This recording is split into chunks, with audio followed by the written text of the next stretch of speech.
Hello everyone, welcome to my channel Yash biology point. Today we will discuss about neuron. ठीक है, आज जो है वो हम किसके बारे में पढ़ने वाले हैं? न्यूरॉन के बारे में। न्यूरॉन क्या होता है? Neuron is the part of our nervous system and it is the longest cell in our body. हमारी बॉडी में जो सबसे लंबी सेल होती है वो कौन सी होती है? न्यूरॉन। ठीक है, तो सबसे पहले तो मैं एक सिंपल सा न्यूरॉन का डायग्राम आपको बनाकर बता देती हूँ। इसका जो न्यूरॉन का जो शेप होता है वो कैसा होता है? स्टार शेप का होता है। ठीक है, यहाँ पर ये क्या निकले रहते हैं? डेंड्रोइड्स। इनको हम क्या बोलेंगे? डेंड्रोइड्स।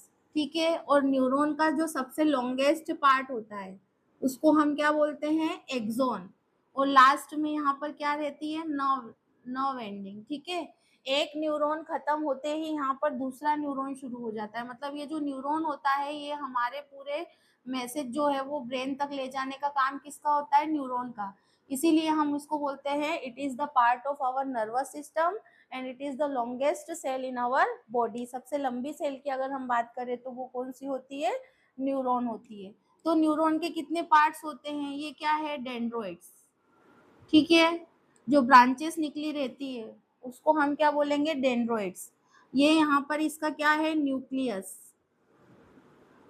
है ना। और साथ ही साथ ये इसको हम क्या बोलेंगे? लिक्विड रहता है जिसको हम क्या बोलेंगे? साइटोप्लाज्म। राइट। और ये जो पूरा अंदर का स्ट्रक्चर है इसको हम क्या बोलते हैं? सेल बॉडी या फिर साइटोन। राइट। जो सबसे लॉन्गेस्ट पार्ट होता है ना न्यूरॉन का, उसको हम क्या बोलते हैं? एक्सोन। और एक्सोन की प्रोटेक्शन के लिए यहाँ पर एक इंसुलेटर की कवरिंग होती है। उस कवरिंग को हम क्या बोलते हैं? That is myelin sheath. ठीक है, यहाँ पर ये लास्ट में क्या होती है? Nerve ending. और दो न्यूरॉन्स के बीच में गैप होती है और वहां से फिर दूसरा न्यूरॉन स्टार्ट हो जाता है।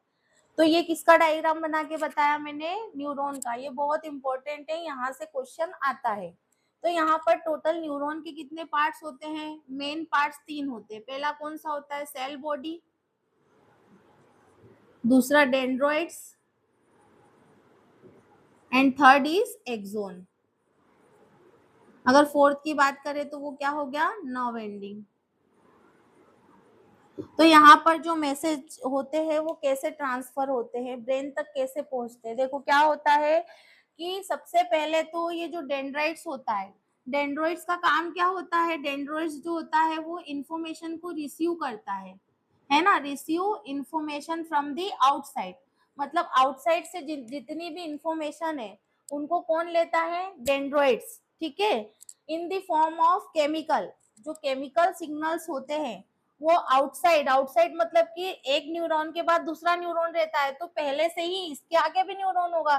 तो यहाँ से आउटसाइड से इंफॉर्मेशन कौन रिसीव करता है? डेंड्रोइड।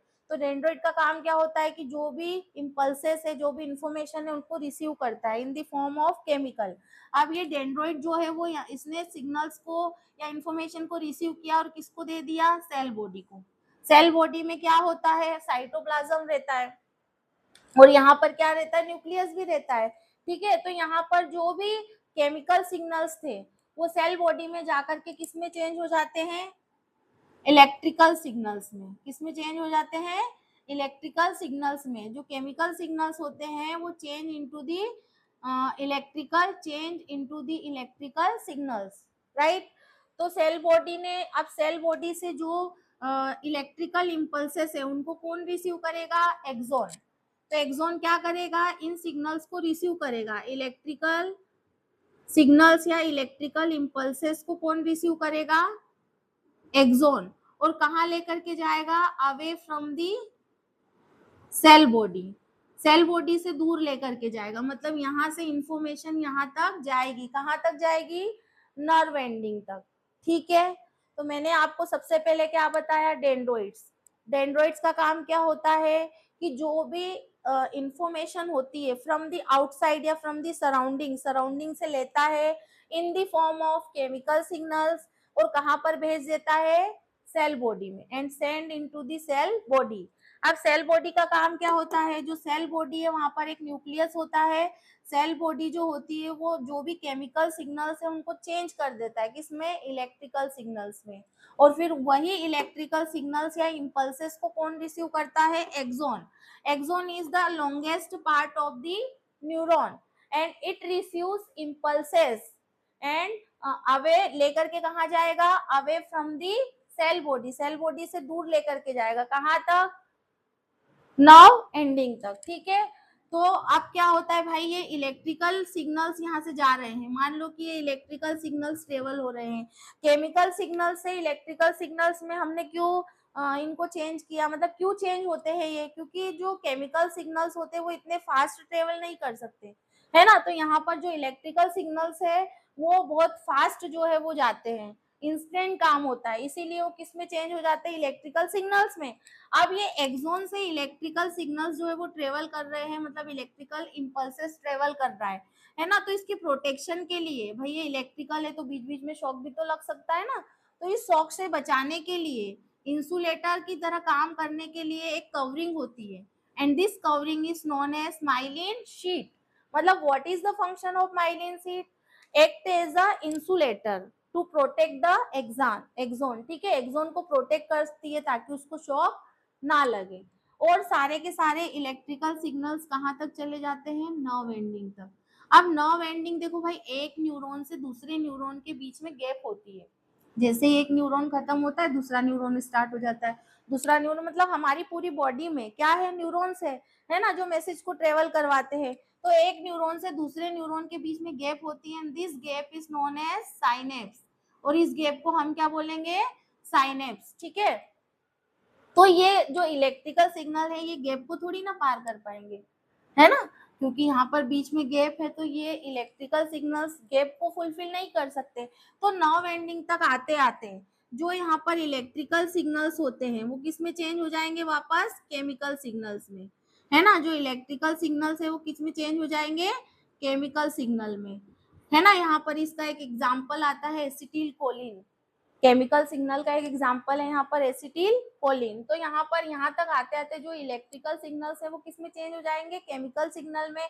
और ये जो केमिकल सिग्नल्स होते हैं ये दोनों न्यूरॉन के बीच की जो गैप होती है उसको फील कर देते हैं, है ना, क्योंकि केमिकल है तो वो केमिकल एक न्यूरॉन से दूसरे न्यूरॉन की गैप को क्या कर देता है, फील कर देता है। तो जो सिग्नल्स है वो दूसरे न्यूरॉन्स के डेंड्राइट तक इजीली पहुंच पाते हैं।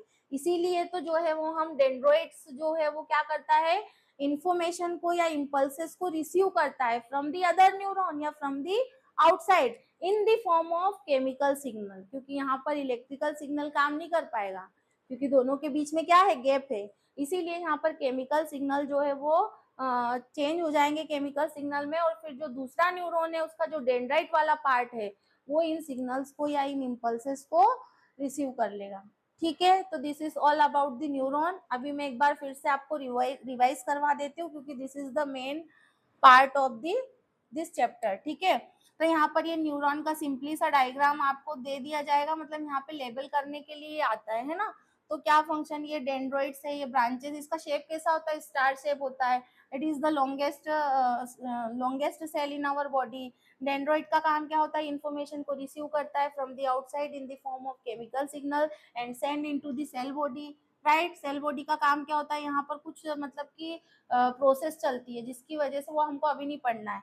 वो जो प्रोसेस है उसकी वजह से क्या होंगे, जो केमिकल सिग्नल है वो इलेक्ट्रिकल में चेंज हो जाएंगे। फिर उन इलेक्ट्रिकल सिग्नल को कौन रिसीव करेगा, axon. It is the longest part of the neuron. और ये इलेक्ट्रिकल सिग्नल कहाँ तक जाएंगे, नर्व एंडिंग तक।